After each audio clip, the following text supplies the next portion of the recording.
right, and we're back with another episode of the Lakers Fast Break podcast. It's Gerald Glassford coming right back at you here from Lakers Fast Break. Pop Culture Cosmos, Inside Sports Fantasy Football, and Game Source. We truly appreciate everyone out there listening to all of our shows. And if you can, please give us a 5-star review. I really don't know how many times I can do this in different fashions. I know there's only so many variations for all my shows, but if you can, please give us a 5-star review on Apple Podcasts. Plus, if you can like, share, subscribe, follow, or do anything that you can to support us right here at the Lakers Fast Break, Pop Culture Cosmos, Inside Sports Fantasy Football, and Game Source, plus all the things that we do at Lakerholics.com, it is sincerely appreciated. Well, the season is right around the corner. Training camp is beginning as soon as you hear this. If you're hearing this on audio, because this is dropping on Monday, you're going to hear this. This is the time of the year. They're going to go ahead and start getting on the fresh new press jerseys, and everything's going to be great because it's media day, and they're going to talk about how they're going to be ready for a championship at Lakerland, and everything's great. And then the work begins, because training camp is here this week, and we're going to be talking about all the great stuff that's going on.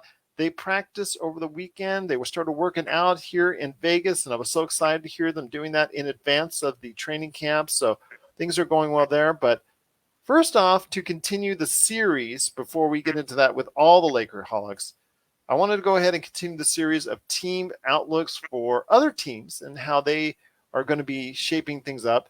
And here today to talk about the Toronto Raptors, no longer in Tampa Bay, they're back in Canada, is a Canadian and a good man indeed. You got to check him out, even though he is a huge Laker fan and our Laker historian at Lakerholics.com.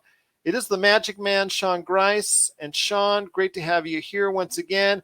And before I bring the two shy, introverted guys known as Jamie Sweet and also as well LakerTom, because they never say anything when they're on the air.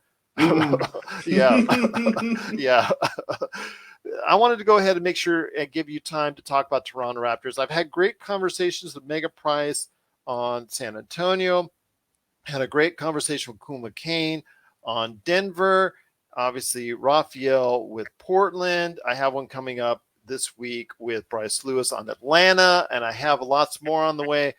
But Toronto is a team that I think a lot of people are all over the place on. Some people see them as a potential playoff team. Some of them see them as a potential play-in team. And then some people just say that, you know what, the lottery is straight for them. So I want to hear your thoughts. I know Pascal Siakam is not an opening day starter because he's still going to be out injured, and he's probably going to come back, let's say, November sometime. It's looking like that. But your thoughts over on the team before I bring the other guys in for the rest of the show.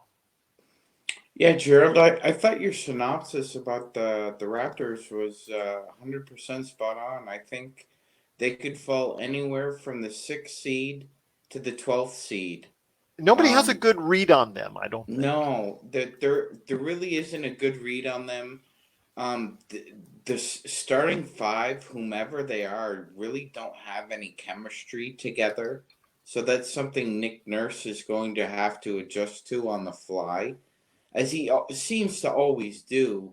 And for the most part, besides last year when COVID just absolutely killed any aspirations they had of a decent season, he seems to adjust well on the fly. He just has a Swiss Army knife mentality where he can just plug and play guys, and he really doesn't care about matchups, so to speak, as long as he's able to gain chemistry with the guys he has. I mean, point taken, Scottie Burns was a really big surprise here in Toronto, Gerald. I'm not sure about you and other draft experts, but he was really a little bit of surprise. I mean, he jumped all over the place. He was thought he originally at one time, it was going to be, Suggs out of Orlando now, and then it turned into someone else, and then Barnes for a while was going to be in that spot. A lot of people were really high on it because he took a big swing,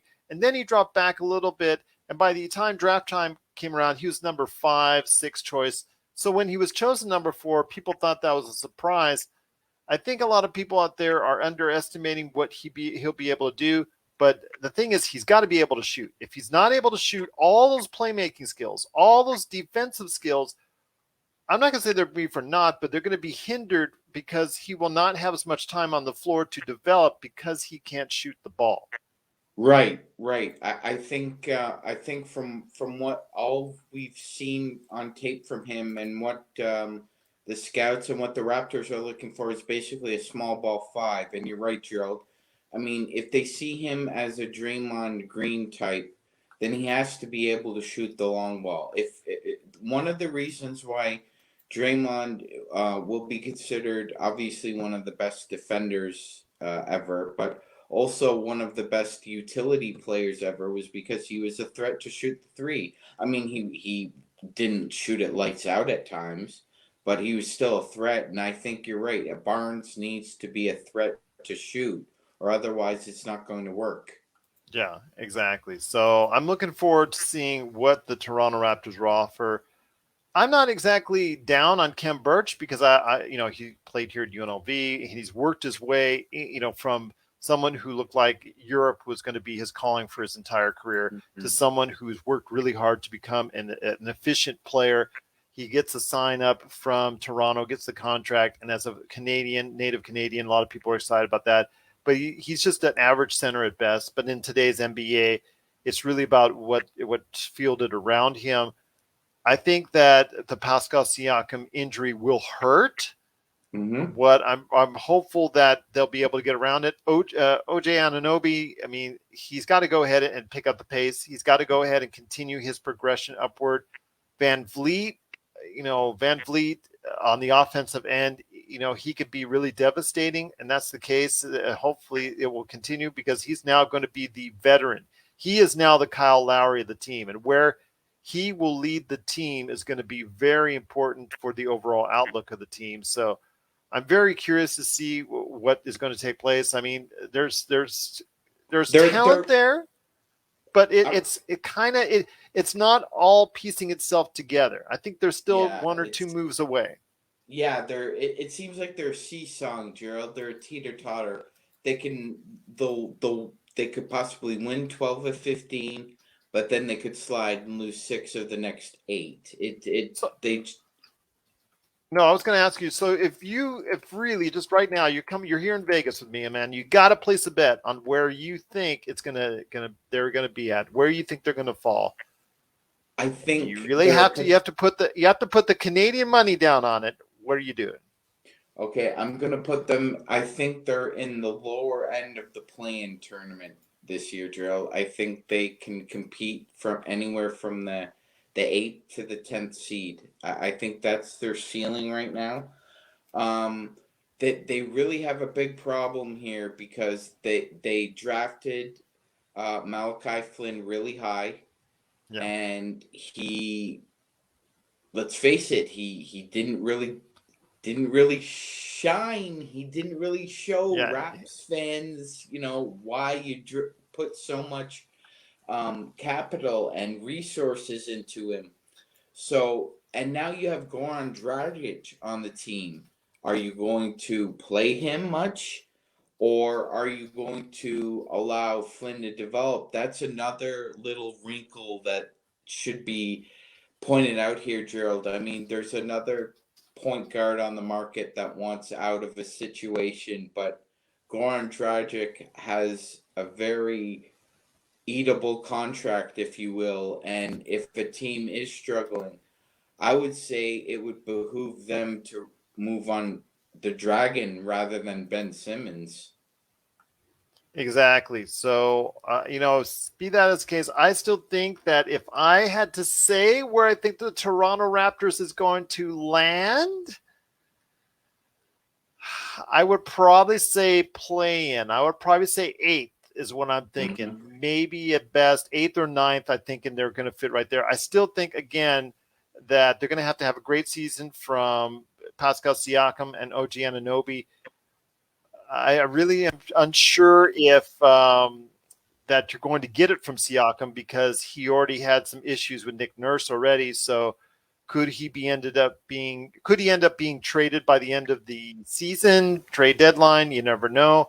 I know, absolutely. Just we'll have to take a look and see. But I do think the pieces are there if they stay together to be an 8th or 9th seed and a play-in tournament individual team that's there for you. Definitely, I agree. I think at best they're between an 8th and a 10th seed. I would say they likely get in the play-in, but fall in the play-in. I don't expect them to make the playoffs. Absolutely. And Chris Boucher, even though I really love him as a player, some of the things that he could bring, I just don't. He's older as a prospect, so I don't know if he's got much more of a ceiling that he can go through, and so I'm not sure how much more he can develop. But I'm hoping for the kid, and I'm hoping for the Raptors that they'll be able to be very competitive on the way back. So we'll see what happens there. But any last thoughts on the Toronto Raptors before I bring LakerTom in to talk some Lakers? Yeah, Gerald. Over the past 18 months through the COVID pandemic, we saw a NBA where it was crowdless, and you were able to find out what players really get juiced up or can get into an extra gear because of the crowd. And one of those teams was the Toronto Raptors. The Tampa Bay crowd just wasn't as electric as Jurassic Park and the Scotiabank Arena can be at times. So with them coming home and having that advantage, it's going to be very interesting to see how they adjust to the crowds again. Absolutely. So we'll wait and see on that. But I'll tell you what, the Toronto Raptors will be a competitive team in the Eastern Conference. How competitive? Not quite sure yet. I still say they're 1 or 2 players away from really getting back to where they once were when they were a world championship team. So we'll see what happens there. But it is the Lakers Fast Break. It's Gerald Glassford along with the Magic Man, Sean Grice, and of course the mastermind behind Lakerholics.com. Be part of the conversation today at Lakerholics.com. And boy, according to my email, there was quite a bit of conversation this week on stuff I posted out recently. It is LakerTom, and LakerTom, great to have you back. I mentioned this earlier this week last week to Joe Soro in regards to LeBron bringing the whole crew for this mini training camp that they're doing before training camp here in Vegas, which I so wish I could have access to, which I so know that I cannot have access to. But be that as it may, I mean, when you see that encouraging sign that they're getting together and at least some of the members of the team, some of the others are actually on The Masked Singer, but we won't go there. But when it comes to what's going on with the Lakers, does that bring you does that warm your heart that the Lakers are already getting serious about this upcoming NBA season? Yeah, I think that they've all of the signs look very positive for the Lakers this year. I think they started the offseason by saying that, considering the injuries and everything, we'll be happy to run it back. Then they got rid of everybody but 3 guys on the team. So it's obviously some second thoughts about what they wanted to do and so forth. I think it was a very successful offseason. I think that Rob Pelinka did a terrific job in accomplishing the 3 things that he said were the Lakers' primary goals, namely getting an elite playmaker in Russell Westbrook, signing 6 3-point shooters, including 2 guys who are excellent defenders, or should be, and signing, bringing back Dwight Howard and signing another low-post defensive player to give us some rim protection and the lob threat that we haven't had last year with Gasol and Montrezl Harrell. I think things are set up. I think the whole key to everything is that Russell Westbrook joining the Lakers pretty much forces them to play a lot more small ball with LeBron at the 4 and AD at the 5. And I think that's going to be the single biggest benefit of that trade. I think Frank Vogel Rob Pelinka has basically kicked the ball to Frank Vogel and said, here's the roster we've gotten for you. It's a roster designed with a lot of guys to play the 2, so many that you'll have to spill some over to play the 3. It's a lineup that basically says start LeBron and AD at the 4 and 5 and and you got 3 superstars. You need to have 2 shooters to go with them. It's one of those situations where now it's up to the coach to go out there and figure out who are going to be the 11 guys. It'll be the rotation. I happen to think the 2 guys that won't make the rotation, at least from the signs that I'm reading, are probably Rondo, since Vogel has said he's now Jared Dudley. Well, he's going to be kept on ice until the playoffs. Yeah, and that's a good thing, because regular season Rondo just irritates the you-know-what out of us. Yes, well, we'll just have to see. We'll have to see. I don't know. It may. Yeah. Do you remember our first? Do you remember our such first a deep episodes roster together? We have a deep roster that playoff Rondo may evolve into Jared Dudley too. We'll just have to see. But I think that he and I think of the 13 players on the roster right now, I think that it's Rondo and Jordan that are the 2 who are likely not to get minutes. I still think they're going to do the anti-LakerTom starting lineup. I have to see it, man. I just don't see that happen. I don't see that happening, Gerald. And I guess to a certain extent, I think the Lakers are so good. You're such an optimist. With 3 superstars, they're so good that they probably could even live through that. But you got to play the way that you're going to play in the playoffs. You got to practice what you're going to do. I am with you. Sean is with you. The entire Laker Nation is with you. But again, you always see things through the purple and gold colored glasses. I see things realistic way, and seeing the track record that's there, this. Like historically, when I've looked at things from that standpoint, whenever the Lakers have been really competitive, we've won. So what do you expect me to do? Do you expect me to react against what has been? I mean, I've been a Laker fan since 1971 when we traded for Wilt Chamberlain. I understand. I've seen all those championships. I've watched all of these things go through, and I haven't been as excited about any Laker team in history as much as I am excited about this particular team. Go ahead, Sean. So the great Roman Emperor Marcus Aurelius once wrote, "What is a man? What is his nature?" And me and Gerald both see what Vogel's ultimate nature is when it comes to a starting 5. Unfortunately, how archaic and backwoods it is in 2021 in this NBA, that's the way he wants to roll. And like Gerald said, we'll see. I don't think it's going to happen until we see it. I'll believe it when I see it, or as I always like to say, the opposite way. I'll see. You know who it when says I things like that, Gerald? Clippers fans. Well, I'm just telling you right now, LakerTom. We've been doing this show. Hey, listen, now. We're going to win a championship. Kawhi is going to be the best player. We got the best owner. We got a new stadium.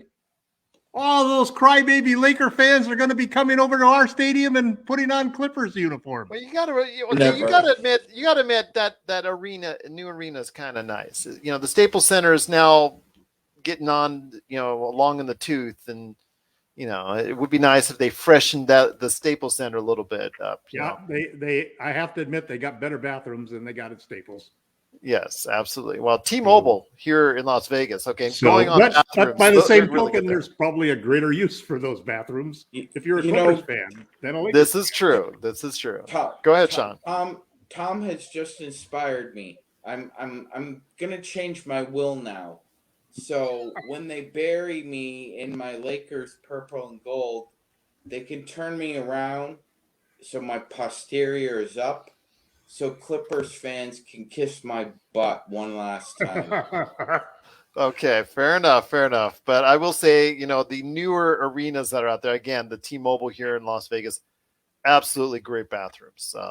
For whatever that's worth. I mean, and then again, it's a nice arena. I will give the Clippers that. I mean, Ballmer's going to dish out the cash. SoFi is pretty impressive. I got to say that. SoFi. Man, I can't wait to go. Stadium.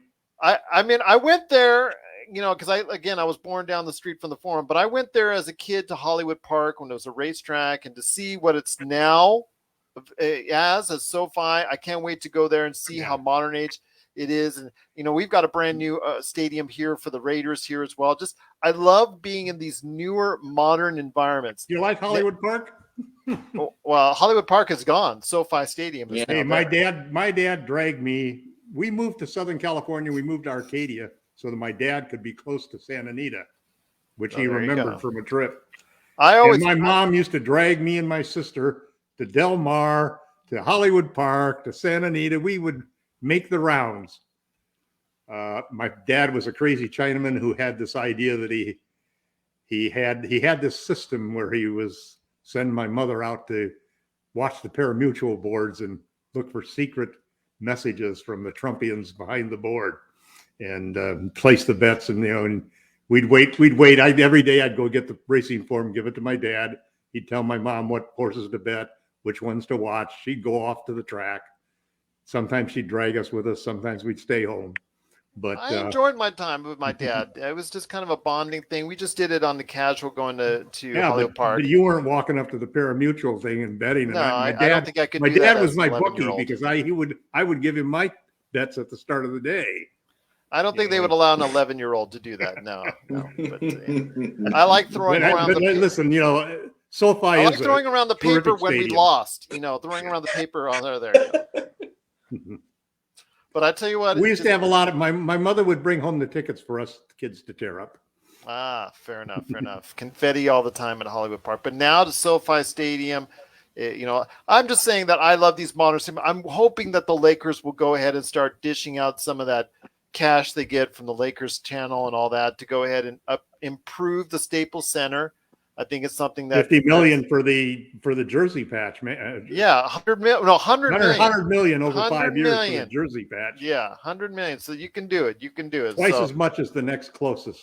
Absolutely. And here also today to join us to maybe talk as well his memories of the Staples Center, because we're all admiring what the Clippers have. We've already gotten off the beaten path. Yes, we've already gotten off the beaten path. But we're going to be talking about the top 100 players, NBA players, and where the Lakers rank as far as that's concerned, and our disdain, I'm sure, for that. But here today to also talk about some great things for the Lakers, a good man indeed. You got to check out his 5 Things articles.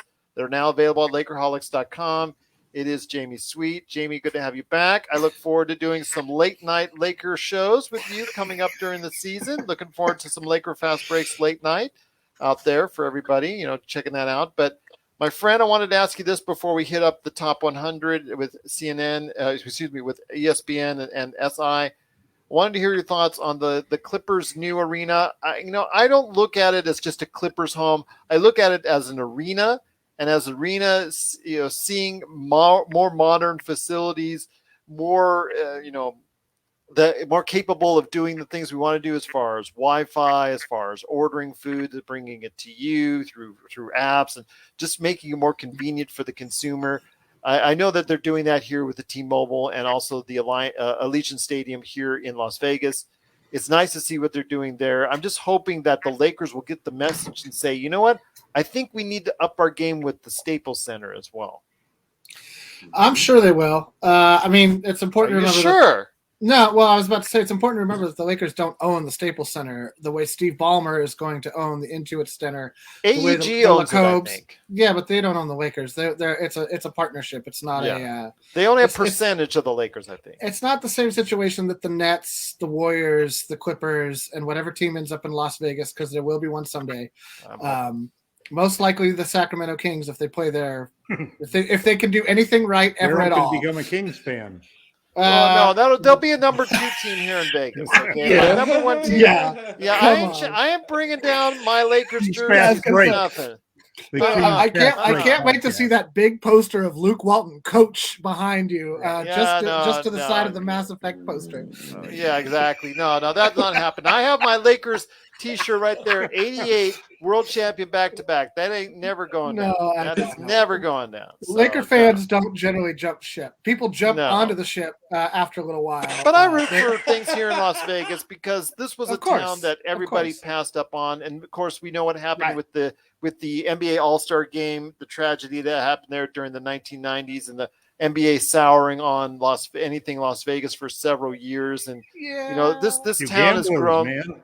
Well, gamblers, and obviously that for as well, but Now they're embracing all those gamblers. Yeah, they're embracing, but it's just where this town has been. I mean, it was growing, it was just everything was great. Then the housing crisis just crashed the city to no end, and we're finally rebuilding to where we're at. Coming out of the pandemic, hopefully one day, and just things are looking up for it. I know people are here now suddenly transformed Raiders fans, which is so funny to see all these Derek Carr jerseys that are coming out and to see them like that.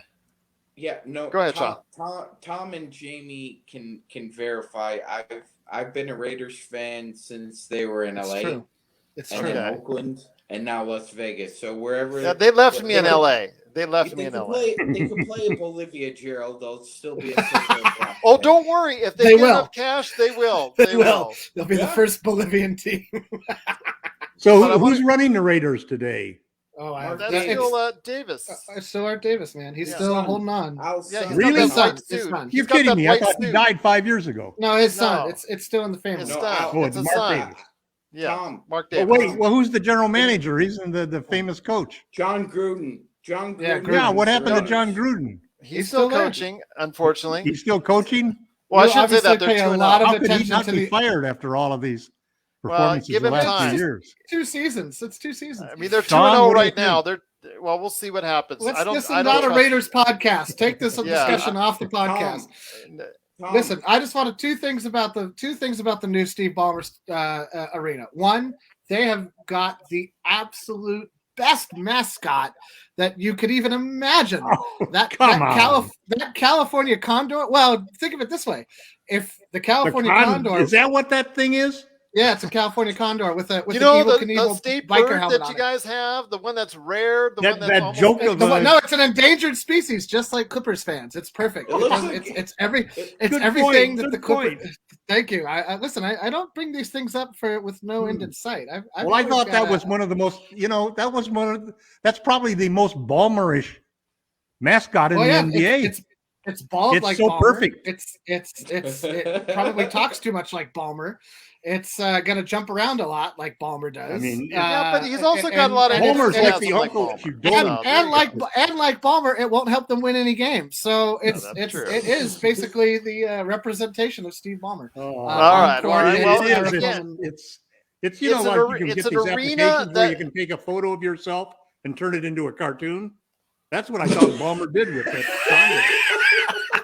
All right, fair enough. It is a new arena for the Clippers, and God bless them. I like it as far as the arena is concerned. I don't care the team inside it. Looks cool. It looks cool. Yeah, it looks cool.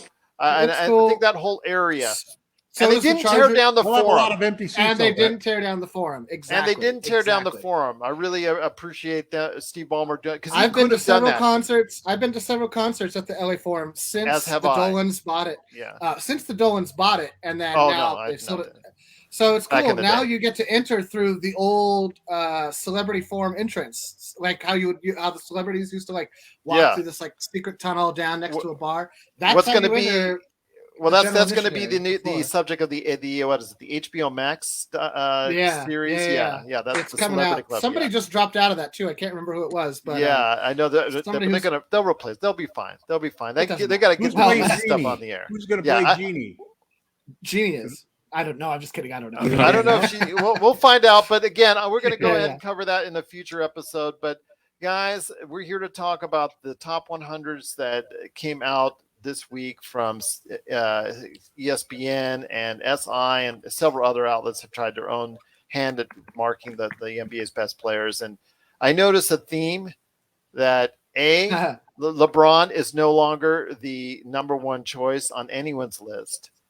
B, Anthony Davis is barely squeaking into the top 10 on some of these lists. And C, Russell Westbrook is now in the 30s to 40s area of many of these lists. So I want to hear your guys' thoughts. Sean, I'll start with you because I know you wanted to talk earlier about something. And, you remember, as with these two, that's going to be a tough task to do. But my friend, you know that. Come on. You guys. Play that game, Tom. Yeah, don't play that game. Sean, Tom, who was like 5 minutes after free agency. Well, that's what I called you. That's what I called you guys, introverts, before you guys came on. But Sean, getting back to what we're talking about, A, B, and C, you see the three that's there. I mean, obviously they're going to use that as motivation and just basically go ahead and make their comments on that when somebody asks them, because they're just waiting to go ahead and say that.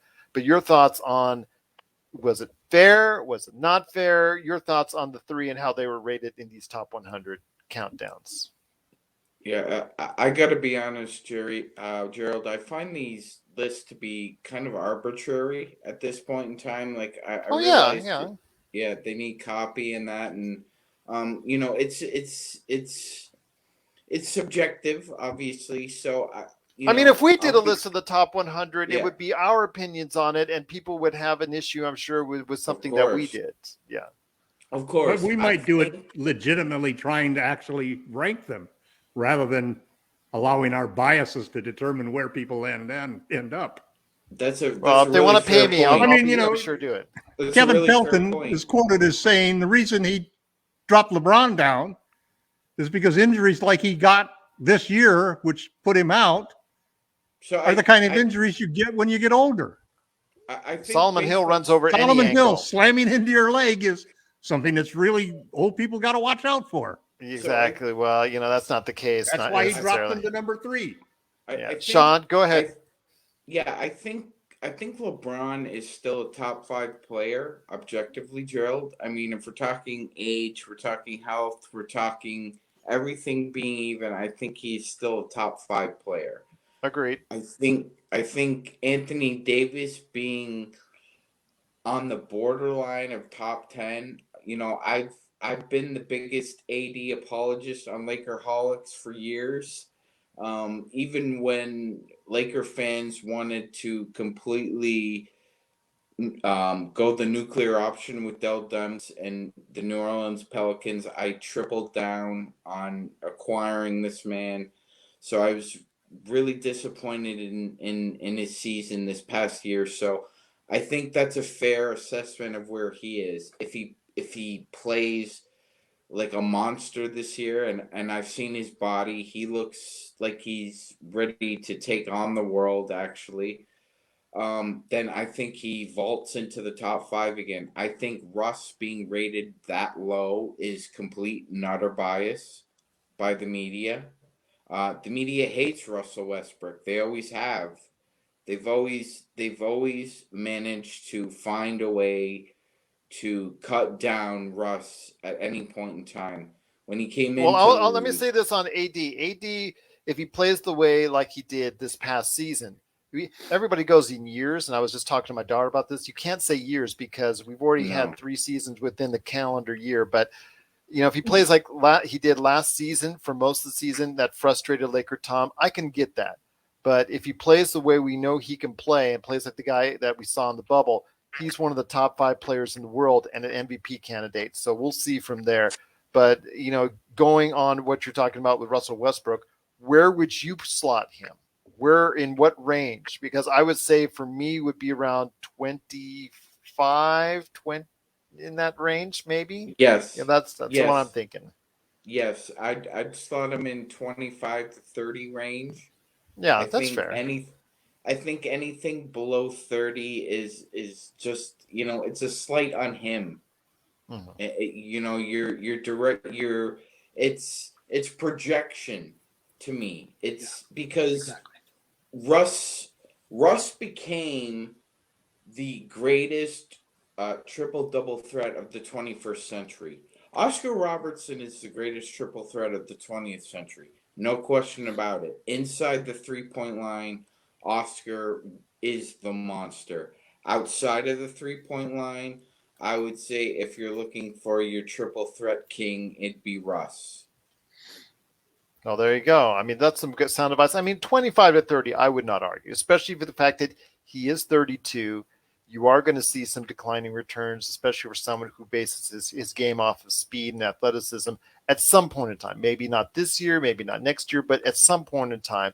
And with younger players that get all the pub and excitement, I can see why someone who is an established player that's out there like Russell Westbrook gets slotted down a bit, because people like the shiny new car. They like the shiny new thing that's out there, the new player, the fancy player that's just came out of the hot rookie or whatnot. So yeah, I understand how that goes. So 25 to 30 is probably fair enough to me. LakerTom, getting to you, my friend, in regards to the top 100. I know you got a chance to see the lists that were out there. Your thoughts on, again, putting LeBron where he was at, AD was where he was at, and of course Russell Westbrook, which seems to be as MagicMan and I both have contention on, where he was slotted at. It's all of these lists, like Sean says, these lists are arbitrary.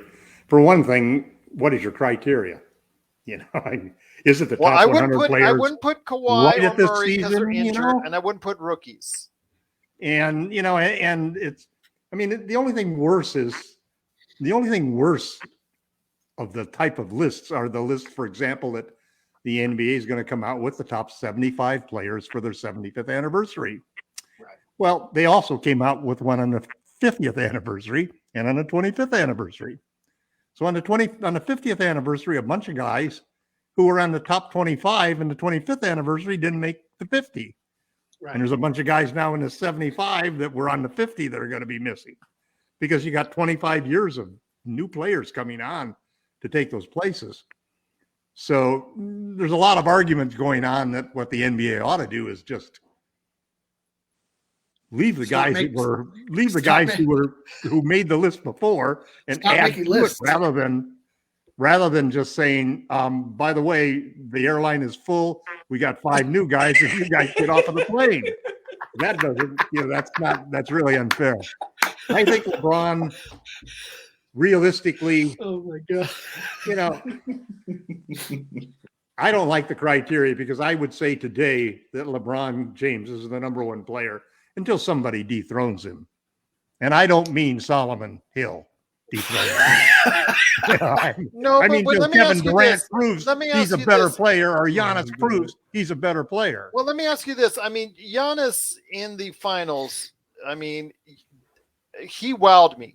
I was always on the fence, and I was always on that other end with Giannis. He wowed me. He wowed you, but he told you the truth in his quote when he said LeBron is still the best player. Yeah, but 50, when he did what he did at exactly the time you needed, and that showed me something. But I'm not saying he is the best player. Kevin Durant, though, with what he did and coming off of the Achilles, and obviously doing what he did for Team USA as well.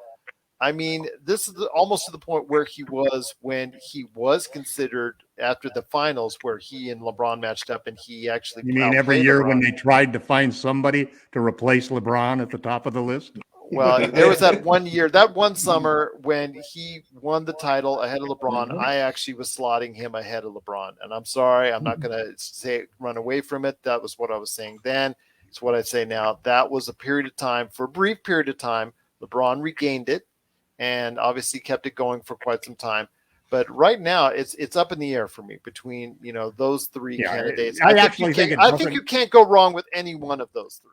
Well, listen, it's all arbitrary. We all have different opinions, and everybody, there's good evidence for all of those players. They're all great players. I think everybody would agree probably on this, that tier 1 of those 3 guys. Yeah. Who else are you going to put in tier 1 other than KD, Giannis, and LeBron? That's a good question, because if he plays like he did in the bubble, AD I would put in that tier 1. But then again, we saw what happened because he was tired, fatigued, injured last season. We saw what the not so great version of AD was for most of the year. But if he plays like he does in the bubble this season, I think he can be in that tier 1 conversation. If he plays like he played in the bubble, he's an MVP. He could be the MVP, Defensive Player of the Year, and Finals MVP. Absolutely. Here's the bigger question. I look at these 3 things. For example, I think I agree with Sean. I think it's pretty fair judgment. Just depends on the criteria. I don't take away a crown from somebody until somebody beats them. And so I would LeBron's still the best as far as I'm concerned, but I could see ranking him number 3. I think that's fair. And I think AD dropped out of the top 5 into the second 5. I think that's fair. And as for Russ, it was kind of interesting. He was 34th in the ESPN one. Now, when I look at this, here and I look at the players who are in the 20s, Rudy Gobert. can you really say that Jaylen Brown, Rudy Gobert, No. Drew Holiday, No. These guys are better than Russell Westbrook? No. Chris None of those Middleton? guys won MVP. No. None of those Chris guys Middleton? won MVP. Exactly. John Morant? No. Donovan Mitchell? No. No. Kyrie Irving. No. Karl Anthony Towns? It's hard to No. make the judgment, but no. No. I mean, The list I don't goes know what on the with the criteria nose. are for putting him down that low. Well, Sean I hit the would nail on kind the of head. argue for Donovan Mitchell. I'm sorry. Donovan Mitchell is a better I player. mean, than okay, Russell Donovan Westbrook. Mitchell's the only one on that list that comes close. But here's the thing: this Zion debate, Williamson, no, ranked 20th. yeah, He's not ahead the of Russ. 20th best player in the NBA right now. No, I mean, this is the guy they're complaining about coming in fat 2 seasons in a row. and who couldn't make Chris the playoffs Paul? and hasn't made the playoffs Chris once. Paul's number 18. Last year, he wasn't even on the 100. Right. It's only because he took Phoenix so far. Listen, here's the thing about this list that, the fact that we're having this debate at all, and is exactly why these lists are insane. It's because there's no agreeing, right? Even if we were to all agree that Russ is I mean, personally, I would rank Russ in the top 20. I would too. He's a triple-double threat. He's taken teams that shouldn't go to the playoffs to the playoffs, something a lot of those other guys have never been able to do. Fifth record in history. He's never scored less than 20 points in a season since his second year in the league. Not once. Not once, even under 21 points a game. And that's for a guy who, quote unquote, can't shoot and so on and so forth. Oh, somehow this guy who can't shoot and is just like terrible at basketball somehow manages to score 21 points a game. I've never said he's time to terrible at grab. basketball. I'll But actually his take a stats guy I'm not are saying there. anybody. I'm not over a saying guy who anybody won't here shoot. has. What I'm saying is that because he's 34th on that list, that Sean is exactly right. That this is about his relationship with the media, which has always been terrible, on purpose by Russell Westbrook, and he doesn't care, right? He probably didn't even look at this list, and somebody told him, "Bro, you're 34th on all time." He'd be like, "Let's check my give a meter," and it's at negative 10. I give negative 10 figs about this list because he doesn't care about this stuff. You know what he's going to care about? Putting W's in the W column and getting us into the playoffs and doing some damage and showing everybody that he should be a top 15. He'll care about embarrassing the people who put him 34th. He won't. They don't play basketball. He stopped. He's All just these Exactly. guys use every little. they don't play basketball. They sit every in a little chair and go fight like that this. is happening is turned into motivation. They're like that And it cat meme starts at the with piano. LeBron James. LeBron James is on a revenge tour. Did The I whole say team's how on much I revenge. missed Every you guys? single one of the Lakers has some chip on their shoulder and revenge that they're going for when you think about it. You mean AD wait. Do you mean every single one of the Lakers left? Well, Oh, I mean, Because it's a whole new team. Everybody Hold on on, this Sean wants to team- say something. Let everybody Sean on this team has something going on Sure. that they want to prove. Go ahead, Sean. yeah, Gerald, I think there's a really important narrative that I got to be honest. I don't think the national NBA media and the sports media in general have really sunk their teeth into this. Here's the thing. We're all still, as Laker fans, grieving over the death of Kobe Bryant. But in Kobe's last interviews with Ahmad Rashad, he was asked, "What player in the NBA today reminds you of you?" He said, Russell Westbrook. Russell Westbrook. And the native son of LA has come back to the Lakers, and Kobe was the one who he would have passed the mantle to. So I think this is very important. I think there are a lot of things motivating Russ this year. And I happen to think that he's just going to destroy this narrative that he's, washed. He's not washed. I didn't say he was washed, and I know that for a fact he'll prove that otherwise. Again, the rest this regular season, I think, is going to be a very good one for the Los Angeles Lakers. To me, it ultimately comes down to the playoffs and the matchups, and we'll go from there. But we'll see. That's for a conversation, coming in March and April. We're at least 2 weeks. We're at least 2 weeks from that conversation. Yeah, absolutely. Yeah. Exactly. Well, LakerTom already has us winning 70 wins. So and it's already traded 65 to 70. And he's already traded half the roster 3 different ways. 67 and a half. How about that in between? There you go. Go ahead, Sean. Please, Sean. So Gerald, on a list of surprising things that I've heard as an NBA fan, I have to tell you, my friend, hearing whispers that the Philadelphia 76ers told Ben Simmons, you know what, Ben? If you fired Rich Paul, let's forget all this. We'll forget all this and we'll make up. On a list of surprising things I've ever heard, that was a 10 out of 10. Well, I am not surprised on that, that they asked him to do that. Was that conversated or was that brought upon by Doc Rivers? Because I know Doc Rivers said to the press that he wanted to give one more good shot to try and bring Ben Simmons back into the fold. I didn't think that was going to go anywhere, but he wanted to give it the one last gung-ho try. But, he couldn't find a good enough trade. And with Golden State, the owner Joe Lacob saying, making comments and getting fined for it, saying that they weren't really interested in Ben Simmons and what he can bring. That does that. And then Minnesota, you saw what happened to Gerson Rosas and that whole debacle and the cheating on his wife with the office worker and the whole office politics there. And obviously the new interim GM who was actually wanted a job as in Houston, but was denied access to go and get it. And he was actually kicked off the facility at one time by Rosas earlier this month and all that drama. So, we see what's going on there with Minnesota and, are they going to be able to go ahead and package enough for Ben Simmons? I don't think they have a good enough package. I've been working on the trade machine personally that the new interim GM of Minnesota actually created. So all of you can thank him for creating the ESPN trade machine. And one of the things I brought up, and I'm just throwing out to you, it's a trade here. This worked, okay? I think it's a good trade for both sides. Trader Gerald. Okay, I think it's a good sign. This is the kind of trade that could actually save Luke Walton's job for 20 games, as opposed to him being fired. Trade that brings, as opposed to him being fired after 10, which I think is his ultimate thing that's going to happen. But in regards to, let's say we're going to take, I think.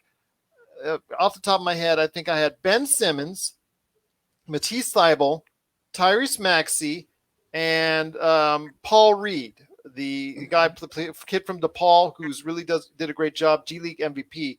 Those four traded for De'Aaron Fox and what's his name, the power forward that's a bust for the Sacramento Kings. Off the top of my head, Marvin Bagley III. Marvin Bagley, yeah. Yes. So.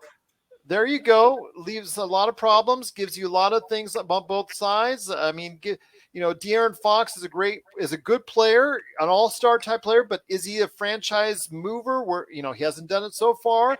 But I know they would be excited in Philadelphia. 2 or 3. But then again, with Sacramento's historically bad defense, getting 2 defensive stoppers in there, I don't know. I just think it's right there. It's right there on the table. You throw in some picks and everybody's happy. I think that would take care of the situation. I think Sacramento is in the lead for Ben Simmons right now.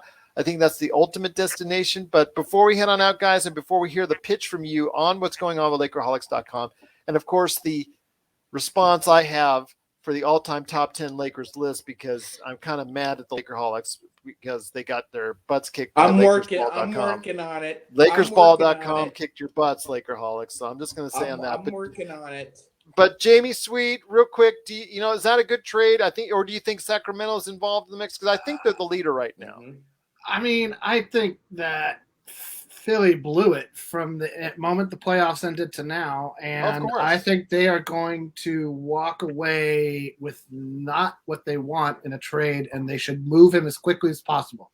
Yes. Don't let Doc Rivers muddy the water anymore. No more media. Every time anything comes out about, this is what's going on with his value just continues to it's like a 747 with no power. It's got nowhere to go but down. And so they got to get out. I mean, I know Daryl Morey prides himself on getting awesome returns on everything, and I'm such a great GM. He's not going to be a great GM on this one, and he just needs to suck it up and move on. And if he doesn't, and they start the season with him on the roster, which is kind of inconceivable at this point, they'll be lucky to move him for a value of money that equals his salary, that they won't be eating money on top of it. So I would imagine that all of the teams that are looking to break into the playoffs this season are kind of in the mix on some level. It's just that they're all such dysfunctional dumpster fires that I don't know that they're going to be able to pull the trigger on something like that, that they might be like, well, maybe if we hold out for a little longer. So I think it's really just going to come down to, when does Daryl Morey accept the fact that he's lost, that he's not going to get an all-star or a superstar, and that he's not going to get a treasure trove of first-round draft picks, because nobody's going to offer that, or at least nobody should. Nobody should. They should be like, fine, start him with you. You got him. Enjoy. He's under contract for, I believe, 3 more seasons. I mean, 2 after this one. So enjoy. If I were a GM, I'd be like, my offer is $2 million below his contract value and some second-round draft picks. And if you don't like it, feel free to improve upon it, because I'm not going to give you the farm for a guy who I mean, you want to talk about a point guard who can't shoot. He doesn't. Not only, I don't even know, he doesn't shoot, so it's hard to know. Yeah, he won't shoot, right? So that's worse than can't. He won't. Yep. So now you're in a guaranteed not to go in if you won't shoot. Exactly, 100% of the time it's not going in. So I don't know why anyone, unless you're so focused on improving your defense and you think you can convince them to slot over to like a 3 spot and keep like a point guard on the floor with him who can shoot, so that he's more of like a Magic Johnson hybrid. I mean, I know you slot him in at the point guard position, but you surround him with 2 other like really good shooting guards. One of them, like a Kendrick Nunn, somebody who can make plays, shoot the ball, score onside, score outside, a little bit of everything. I mean, I don't see Minnesota not ever seeing what D'Angelo Russell and Karl Anthony Towns can do, and they haven't yet. So I don't see D'Angelo Russell being involved in the deal for Ben Simmons. And let's be honest, the one thing D'Angelo Russell can do is shoot. that's like his best skill by far. So I don't know what I like your trade for Sacramento. I don't think Daryl Morey likes that trade. De'Aaron Fox is a perennial all-star. You're getting that in return. You're not, like you said, there's declining returns. By the day. Small point guards the Marvin Bagley part of it is what I don't see him taking the Marvin Bagley bag. I don't see him taking the baggage. It's called salary matchups. It works. No, I understand, but he'll want to push for. How much does Ben make now? 18 something. I want to say maybe 20 something like that. 18 to 20. But Ben has 4 years and $164 million left. That is correct. Jeez Louise, right? He's wherever he's going. 4 years divided by 164 is like $40 million a year. Yeah, that's a little more than 20 or 18. Oh yeah, you're right. Yeah, you're right. Okay, yeah, no, my bad. So he's making $33 million this year, just to let you know. Darn, none in THT's not enough, I guess, huh? I guess not. Not quite. But guys, before we head on out, I just want to go ahead and make sure everybody know that we've got a lot of great shows on the way. More great team outlooks. I know we've got, again, the Atlanta Hawks. They're coming on the way as far as a great preview there. Also other ones as well. I know I cannot thank Sean enough for being on the front end of this podcast talking to Toronto Raptors. If you have a team that you really are proud of, that and you want to go ahead also talk about the Lakers, give me a heads up.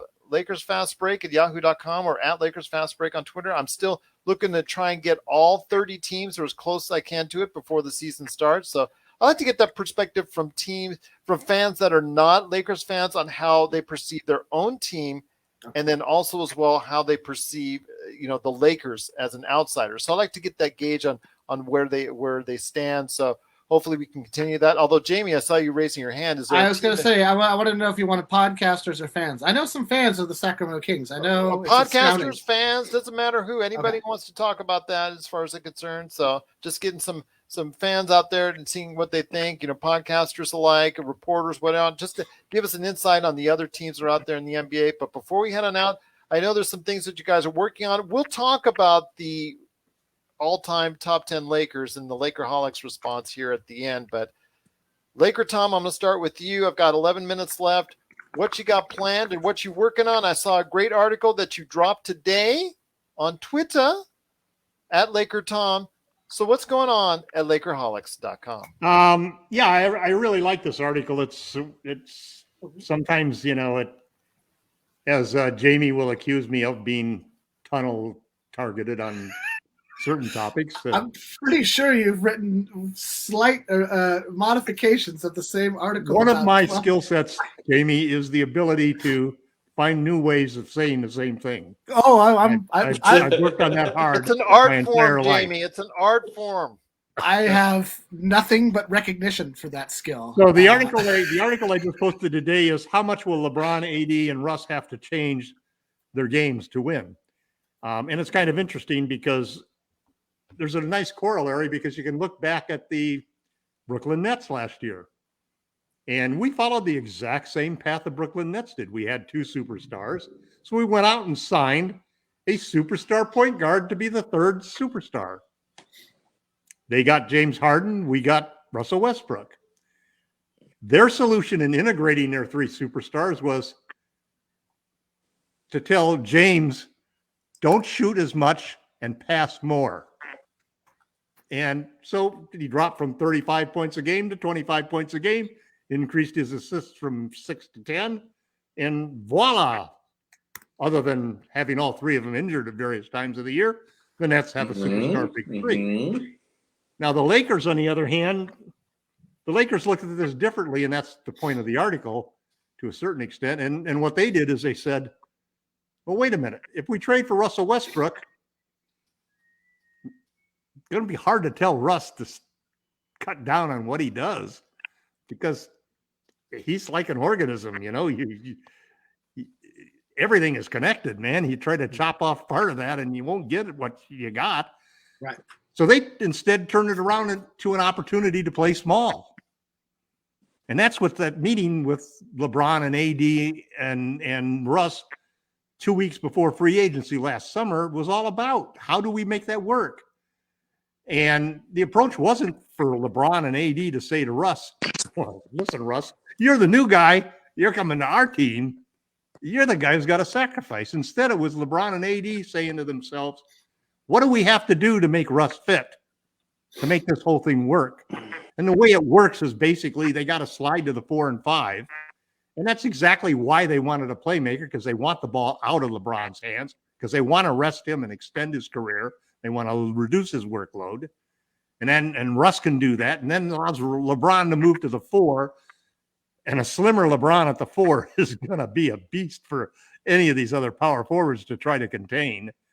And he's still going to get his share of assists, and he's still going to, but him on the boards and him getting post moves is going to be deadly. And then the biggest prize of all of the thing is AD moving to the 5. And, for 2 years now, we've just been bending over backwards to accommodate Anthony's dislike of playing the 5 and preference to playing the 4.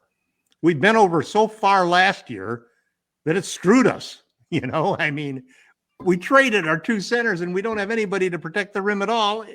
And we bring in a 3rd center, give him a starting role, and AD plays 10% and the regular season and 20% of the playoffs at center. And the whole thing is just a total mess. So this whole thing, the opportunity to get Russell Westbrook is to make that transformation to a small ball lineup, small ball on steroids, if you will. And it's going to be the big difference maker, even if Frank Vogel cannot help himself from wasting the first 6 minutes of each half by starting Dwight Howard and having no shooters on the floor. I mean, if he wants to get defense, put AD at the 5, LeBron at the 4, and then put your 2 best defenders, Bazemore and Ariza, in that lineup and start them and go for defense all the way around. You still got a couple of 3-point shooters in there. You got balance. You got, you're going to be a great team in that sense. I think they still need to instead really rely upon the younger legs of guys like Nunn and guys like Monk, because it's going to be a long season and they're going to be the JaVale McGee's and the Dwight Howards that eat up minutes during the regular season. It'll be the guards, the young guards, the THT, the Monk and Nunn, because those are the guys who've got those young legs and can do that. So I'm really happy with where the Lakers are. I probably won't be shocked because Frank is impossible to shock me, knowing what he's done in the past. But I do have faith that in the end, he understands that defense is the most important thing, and our best defense is when Anthony Davis is at the 5. There is no question about that. And I also think, too, that there's something to be said about honing your game, fine-tuning it during the year, figuring out who it works with, which players should go against which teams when you're playing them. There's a lot that you can learn and strategize during the regular season so that you go into the playoffs ready to go. This whole idea of let's hide Anthony Davis at the 5 and spring him on people in the playoffs. And what a shocker. It comes down to the same thing. If a team wants to start 2 bigs against the Lakers, we should not roll out 2 bigs against them, because all that does is prevent us from playing our best lineup, which is exactly what they want. Instead, we should go small and play their big off of the damn floor. That's what the Lakers should do. And that's what I think they're going to do with AD, LeBron at the 4 and 5, right from the start of the season. I was reading articles based off of starting points from @LakerTom on Twitter, and I was looking at the articles and going through it and reading them. And okay, got what changes will LeBron and AD make? A superstar laden article. Then you've got another one in regards to, like you said, with the Nets, and I was reading that one. That's a superstar laden article. And then you had another one, which is a superstar laden article. And then you had another one, superstar laden. And then all of a sudden I saw, well, hold on. All of a sudden I saw on @LakerTom on Twitter, on as I went down the news feed, I saw an article that was written in regards to Kendrick Nunn and what his outlook may be for, could he get a starting spot? And I was really excited to read that, and then I realized it's silver screen and roll. So yeah, well, yeah, right one on that, Tom. Kendrick Nunn, Malik Monk, the young guys. That should be your next one. Well, this is a great segue, because that's exactly what I'm working on from the other Lakers who nobody talks about anymore. Can you? Okay, fair enough. So Jamie Sweet, since you gave us a taste, what are you working on at LakerHolics.com? 2 things. One of the Lakers not named LeBron James, Russell Westbrook, and Anthony Davis going to bring to the table, since we have a better idea of who's on the roster now than we did a couple months ago. Leave that to LakerTom. He's got that covered. That's what I mean. I'm not touching those 3. We've done enough. I don't even think we've actually officially welcomed Dave Fizdale as a coach on the website. Now that I'm thinking about it, I don't think we ever recognized. Just don't get Kristaps Porzingis around him. Everybody's vaccinated. We forgot about that news. Everybody's vaccinated as well. They will be by the. They will be by according the season to Rob opening. Pelinka. Right. Yeah, that's all I care about. Yeah. Same with New York and same with Golden State, except for Anthony Wiggins. Andrew Wiggins. Andrew Wiggins. Whatever. He'll be traded for. But anyway, Kyrie Irving and Andrew Wiggins are going to have some big decisions to make. Well, yeah, Kyrie Irving's just going to pull a Jim Brown and retire, or a lot of money. But go ahead. They turned down Wiggins' appeal for a religious. That's correct. No, that'll be the same thing that Kyrie fought. This religious thing there. But what you working on at Lakerholics.com? Anything else, my friend? I'm just getting ready to preview the season. Training camp's about ready to open up. So I've been, a lot of these things. It's been dog days, and there's been a lot of people posting their own things on the site. So I thought it was nice to kind of like let the site breathe a little bit, have everybody. There's been a lot. What I've loved is all the people who, from the old blog and a couple of new faces, have started posting a little bit more regularly, and that's exciting. So I encourage that. Wanted to say I really enjoyed your interview with Megan, the woman who was that was a good one. Really, Megan Price. Yes, better than Price. She had some really great insight on the Spurs, and I hadn't considered the coaching record that Pop was going for. And once she said that, I was like, oh, Pop ain't going nowhere. I mean, he's very talkative and he's very loud. Funny, LakerTom. I don't know how that works. I don't know. The phrase that just gets me is the cancel culture stuff. Well, yeah, we all know what those references are. The cancel. Yeah, culture. I look. He went on the air. He talked about his statements, and I disagreed with them then. I disagree with them now. That was dumb of you to be dumb. He apologized. He said he apologized for the way he phrased it, but he doesn't back down on the stance. That's him. Yeah, right. I told him I don't want to really go down that road again. Just talk Lakers, and if that's the case, make sure we embrace the LakersBall.com community. And if that's the case, that's fine. That's what I'm looking forward to. And Joe understands that, and we're clear. I was glad you didn't ask him who he voted for president. I'm not worried about that. That's neither. Here's the thing about people with cancel culture issues. Like there used to be people. It used to be that you could you embrace there was like a small people used to embrace your local KKK members because they were just keeping your community safe from those scary kind of people. And then hold on, I'm going somewhere. Hold on, all I'm saying is that as society evolves, it creates its own mechanisms by which to identify and single out those elements that are not evolving. And that's all it is. And if you want to be somebody who chooses not to evolve, that is your choice. If you have you're still going to have to live in the society. You don't have to worry about cancel culture. You're still going to have to live in the society that is now evolving to the point where they have decided this is good and that is bad. And if you don't like it, that's fine. But you don't get to say that it's wrong because you didn't make wait the choice. a minute. Isn't it freedom of speech issue? It's a freedom of speech issue, man. I don't care. How can you be calling it cancel culture when it's their freedom of speech? Well, I mean, that's a door that swings a lot of different ways, and freedom of speech is too easy of a blanket argument. And hold on. I will say this before I turn over to MagicMan on what he's doing for Lakerholics.com and we get on out of here. I will say that I've had complaints over the years. I've had a lot of praise for this show, and I've gotten a lot of compliments for this show. But I've had a lot of individuals out there saying, every now and then that they want some things changed or want people kicked off the show. They felt that way about Joe the other day. They felt that way about LakerTom. Yep. They felt that way about me. They felt that way about Jamie. I've actually had a long letter on Jamie. I've had a long letter on LakerTom. I've had more than one comment on me. Sean is the only one that's getting out of the scot-free because everybody likes him because he's so lovable. He's a good soul. Yeah, absolutely. Because he's a Lakers story. And so being that is the man and the only fully embraced and liked individual on this show, what are you working on at Lakerholics.com? Good segue. Gerald. It's really interesting as we talked about this ESPN 100 list. If you look at the list, Luka Doncic is rated at a certain position, and Trae Young is rated in another position. Now, forgive me if I'm wrong, but Luka Doncic has not made it out of the first round of the playoffs yet. Am I correct? That is correct. Trae Young made it to a conference finals.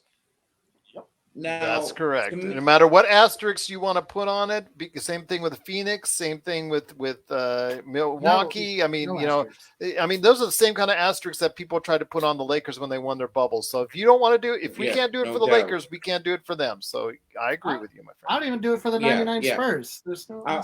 All I'm trying to say is I don't believe Luka Doncic, who is a great player, by the way, is twice the player that Trae Young is. I think that Trae Young is underrated right now as an offensive juggernaut. And the reason why he's underrated is because there is such a negative view of him and implication of him defensively. But what people really don't understand, and it flew under the radar, is that the Atlanta Hawks made a really great hire over the offseason. They hired Nick Van Exel. And they hired Nick Van Exel to do one thing, and that's to turn Trae Young into a monster.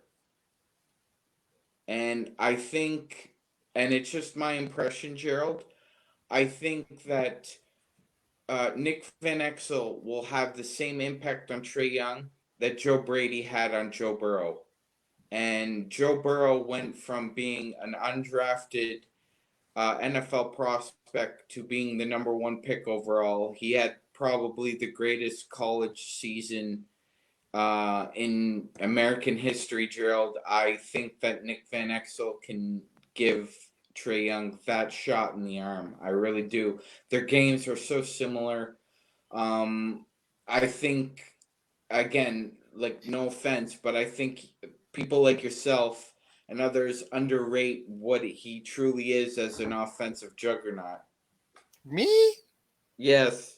I think you're a little down on him because, he's Trae Young? 6 feet. Yeah, I think you're a little down on him because of, the defensive liability. But, he didn't choose to be 6 feet. That was God's plan. But Well, you got to give him. I mean, we'll see in a matchup series. I mean, he would manage to go ahead and get out of 3 series, and he was not exploited like I think a lot of individuals he wasn't. thought that he really wasn't. Yeah, I mean, Atlanta, and I give credit to Nate McMillan for hiding him on the defensive end, really well and doing a great job there. So it never really became a factor. But there is a day-to-day issue, a game-to-game issue on his man-to-man defense that he needs to try at least get to the point where he could be acceptable. And if he does, his offensive game is absolutely tremendous. And I will not cut him short. You can almost say the same thing about Luka that you just said about Trey. Because Luka's different. Luka is a defensive liability in a different sense. Yeah, but Luka is someone who could go ahead, and I think I don't know. I think of the two, I'd probably lean a little bit to slightly towards Luka overall. But then again, like you said, who is the individual who took their team to the conference final? So maybe as a leader, you have to see it give definitely right What's now. What's your redraft of that draft? Who would you Trae take? Young. Well, first off, if I was Vlade Divac, I would go ahead and make sure that right. You don't trade the go pick. ahead and recollect on that one. So yeah, that was. Oh, Gerald. I don't see anybody in the top 3. Let's go pick Bagley. Yeah, there you go. But guys, Luka was the obvious. Luka was the player. I don't see how anybody could have not. He was just simply sensational. And Trae Young, you saw he was lighting up everything. He was leading the country in points and assists. I mean, that speaks for itself. But I digress. That's another podcast for another day. And I know Rafael Barlow on Locked On NBA Draft Podcast covers stuff like that on a weekly basis. But I will say this before we head on out. We had our top 10 all-time Lakers and the Lakerholics. I'm kind of disappointed in you guys out there that are follow Lakerholics. You're getting a lot of traffic to the They're site. all taking a vacation like Jamie did. Well, or like I did earlier. So, I went camping and I went and saw fish. That's it. That's not a vacation. It's like August in Europe, man. I mean, mine was 2 weeks in Hawaii. I'll take September that. for Laker fans. But go ahead, Sean. I know you've been very active on that column that I put up there. So I appreciate your efforts there to try and spice things up. But any last thoughts on this before we head on out? Gerald, you're on the top of my list for getting stuff done tomorrow. I bought some coffee beans. I'm ready to go. I need to catch up on Gerald isn't the only one who kicked me in the keister this week about getting your stuff in gear. So I'm ready to go tomorrow.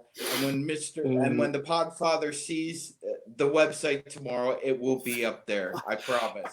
Oh, okay. The Podfather is definitely your new name, and it should say that on your little deal, Bob. Right? The Podfather, indeed. Want me to change that? I'm sure that will get changed whether I like it or not. Instead of podcast editor, you could be the Podfather. I think that's 100% yes, Tom. Okay, fair enough indeed.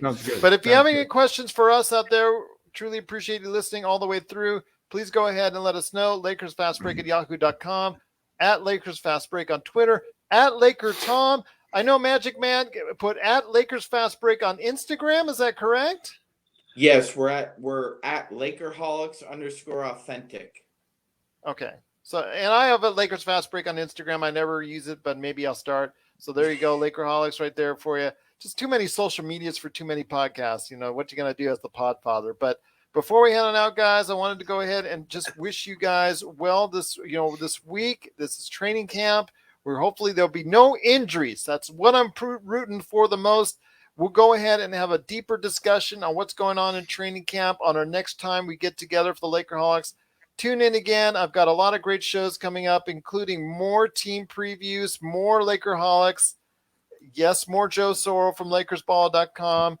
And more great stuff on the way. I know you guys are not thrilled about that part of it, but again, once you get into the discussion about the vaccination of players, with Joe, I think that would. Again, you're stepping on landmines. That's all I can. These are things I don't really want to know. That it goes right. But that's a big subject, man. I mean. Yeah. A vaccination. What is Wiggins going to do? I am vaccinated, and I think everybody out there should make an effort to go ahead. I think it's just great that all of the Laker players are being vaccinated.